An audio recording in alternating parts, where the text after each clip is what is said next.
نحمده ونصلي على رسوله الكريم اما بعد اعوذ بالله من الشيطان الرجيم بسم الله الرحمن الرحيم ولقد بعثنا في كل امة رسولا ان اعبدوا الله واجتنبوا الطاغوت۔ عزیز طلبہ، ہمارا یہ کتاب التوحید کا درس جاری ہے۔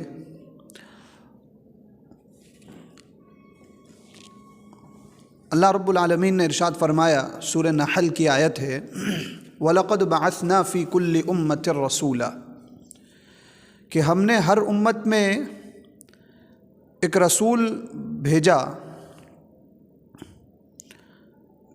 تاکہ تم اللہ کی عبادت کرو اور طاغوت سے بچو۔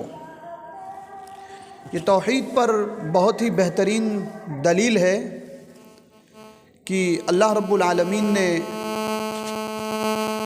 تمام انبیاء کو خالص توحید کے لیے بھیجا اور لوگوں کو اللہ کے علاوہ دوسروں کی عبادت کرنے سے بچنے کی تلقین کی ہے۔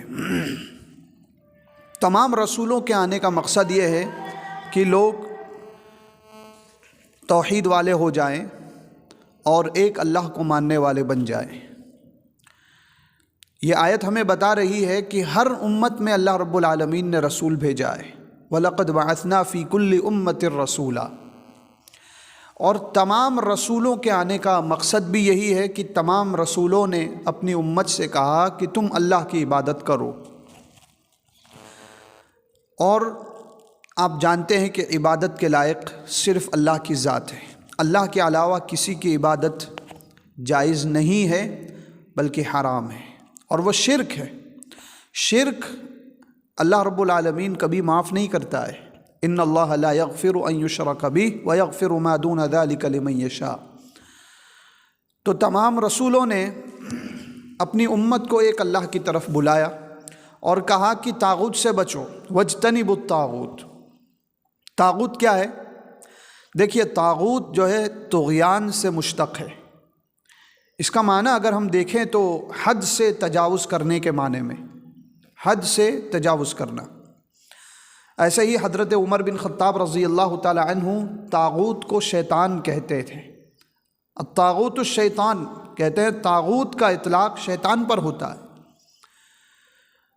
اور ایسے ہی حضرت جابر رضی اللہ تعالی عنہ کہتے ہیں طاغوت کے تعلق سے، الطواغیت کہان کانت تنزل علیہم الشیاطین، کہ طاغوت کاہنوں کو کہتے ہیں، ان کے پاس شیاطین مختلف خبریں لے کر کے آتے تھے۔ اور ایسے ہی امام مالک رحمہ اللہ کا جو قول ہے طاغوت کے تعلق سے، وہ فرماتے ہیں الطاغوت کل ما عبد من دون اللہ۔ طاغوت ہر اس شے کا نام ہے جس کی اللہ کے علاوہ عبادت کی جائے، اللہ کے علاوہ جس کی بھی عبادت کی جائے وہ ہے طاغوت۔ اور علامہ ابن قیم رحمہ اللہ نے طاغوت کی ایک بڑی جامع تعریف کی، اور وہ تعریف کیا ہے؟ الطاغوت کل ما تجاوز به العبد حدہ من معبود او متبوع او مطاع، کہ طاغوت ہر وہ چیز ہے جس کی وجہ سے انسان حد سے تجاوز کر جائے، خواہ وہ عبادات میں ہو یا تابعداری میں ہو یا اطاعت میں ہو، یعنی حد سے تجاوز کر جائے، وہ ہے طاغوت۔ تو طاغوت سے ہمیں بچنے کا حکم دیا ہے۔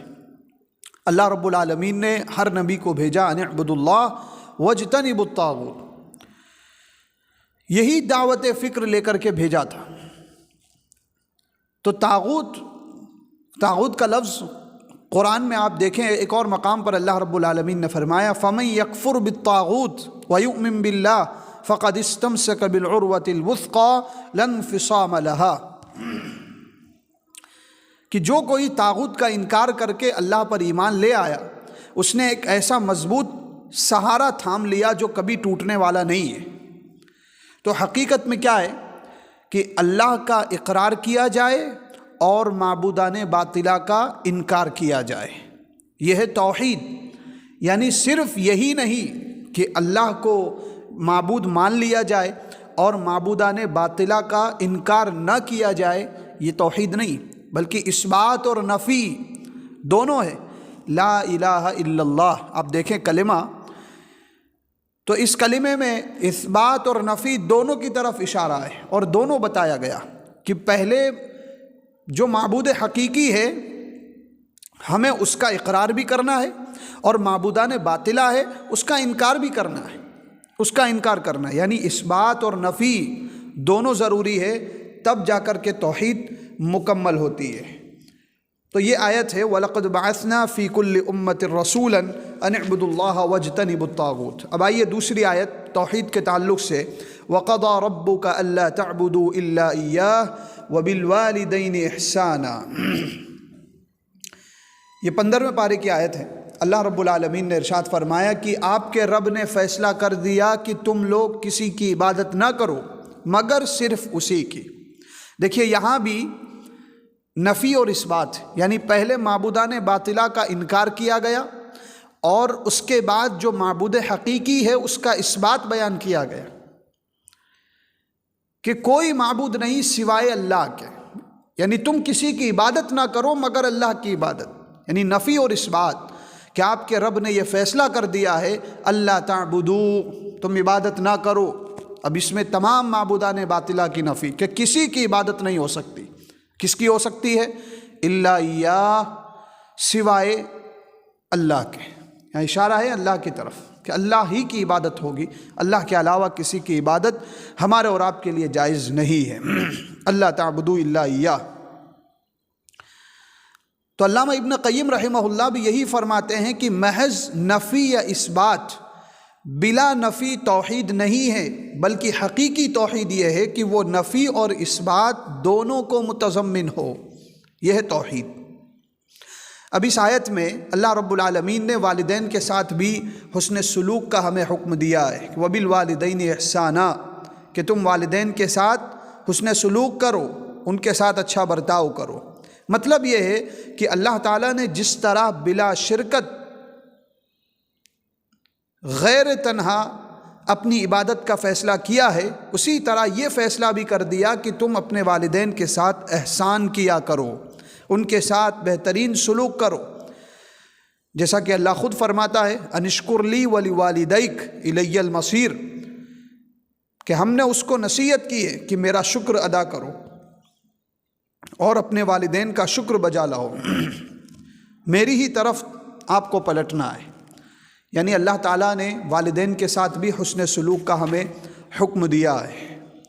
وَقَضَى رَبُّكَ أَلَّا تَعْبُدُوا إِلَّا إِيَّاهُ وَبِالْوَالِدَيْنِ إِحْسَانًا۔ اور اس آیت کے آگے والدین کے حقوق ہی بیان کیے گئے کہ والدین کے ساتھ نرمی سے بات کرو، اپنے بازوؤں کو ان کے آگے پھیلا دو، یعنی ان کے سامنے نرمی کے ساتھ رہو۔ فَلَا تَقُل لَّهُمَا اُف، اس آیت کے آگے ہی ہے کہ تم ان کو اف تک نہ کہو۔ تو اللہ تعالیٰ نے توحید کے بعد والدین کے مقام کا ذکر کیا ہے، جس سے معلوم ہوتا ہے کہ والدین کی عزت ہمیں کرنی چاہیے، اولاد کو والدین کے ساتھ حسن سلوک کرنا چاہیے، اور ان کا مقام اور مرتبہ سمجھتے ہوئے ان کی خدمت کرنی چاہیے۔ ایسے ہی ایک اور دلیل توحید پر اللہ رب العالمین نے ارشاد فرمایا وَاعْبُدُوا اللَّهَ وَلَا تُشْرِكُوا بِهِ شَيْئًا، کہ تم اللہ کی عبادت کرو اور اس کے ساتھ کسی کو شریک نہ کرو۔ اس آیت میں تمام لوگ شامل ہیں، یہاں تک کہ انبیاء کرام بھی شامل ہیں۔ انبیاء کرام کے تعلق سے اللہ رب العالمین نے ارشاد فرمایا لَإِنْ أَشْرَكْتَ لَيَحْبَطَنَّ عَمَلُكَ وَلَتَكُونَنَّ مِنَ الْخَاسِرِينَ بَلِ اللَّهَ فَاعْبُدْ وَكُن مِّنَ الشَّاكِرِينَ، یعنی اگر آپ بھی شرک کر لیں، مراد کون ہے؟ اللہ کے نبی صلی اللہ علیہ وسلم۔ لَإِنْ أَشْرَكْتَ، اگر آپ نے بھی شرک کر لیا تو آپ کے اعمال برباد ہو جائیں گے اور آپ خاسرین میں سے ہو جائیں گے، تو لہٰذا تم اللہ کی عبادت کرو اور شاکرین میں سے ہو جاؤ۔ یہ اللہ رب العالمین نے تمام انبیاء کو بھی مخاطب ہو کر کے کہا ہے کہ صرف اللہ کی عبادت کرو، اس کے ساتھ کسی کو شریک نہ کرو۔ اللہ تعالیٰ نے تمام گناہوں کی معافی اپنی مشیت کے تحت رکھی ہے، لیکن شرک کو اللہ تعالیٰ نے برداشت نہیں کیا ہے، لہٰذا خالصتاً اللہ کی عبادت کی جائے۔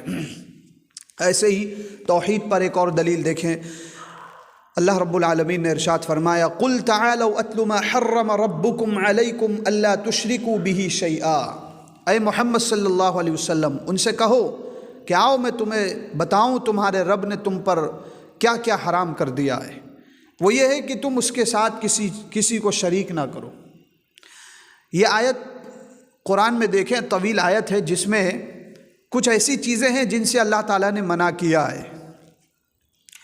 لیکن یہاں آیت کا ایک حصہ بیان کیا گیا جس سے مراد یہ ہے اور مطلب یہ ہے کہ ہمیں صرف توحید یہاں بتائی گئی اور توحید پر دلیل دی گئی، اللہ تشرکوا بہ شیئا۔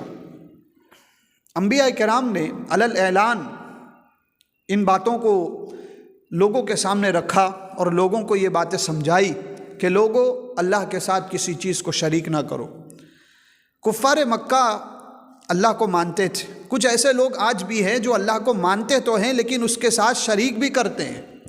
تو آپ کو جیسا کہ بتایا گیا کہ نفی اور اثبات دونوں ہونے چاہیے، صرف اثبات ہو اور نفی نہ ہو تو وہ شخص بھی جو ہے مشرک شمار کیا جائے گا۔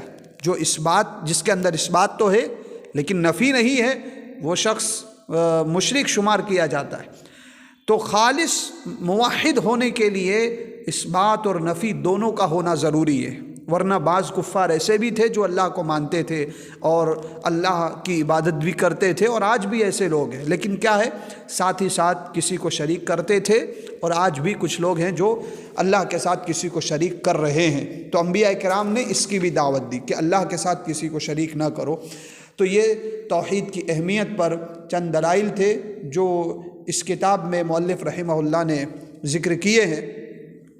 ہمیں ان تمام دلائل سے توحید کی اہمیت معلوم ہو رہی ہے، لہٰذا ہمیں توحید پر قائم رہنا ہے، لوگوں کو توحید کی دعوت دینی ہے اور اللہ کی عبادت کی طرف بلانا ہے، لوگوں کو شرک سے روکنا ہے۔ یہی اللہ تعالیٰ نے ہر مومن کا خاصہ بتایا ہے۔ اللہ تعالیٰ سے دعا ہے رب العالمین ہمیں توحید پر قائم رہنے کی توفیق عطا فرمائے۔ آمین وآخر دعوانا ان الحمد للہ رب العالمین۔ والسلام علیکم ورحمۃ اللہ وبرکاتہ۔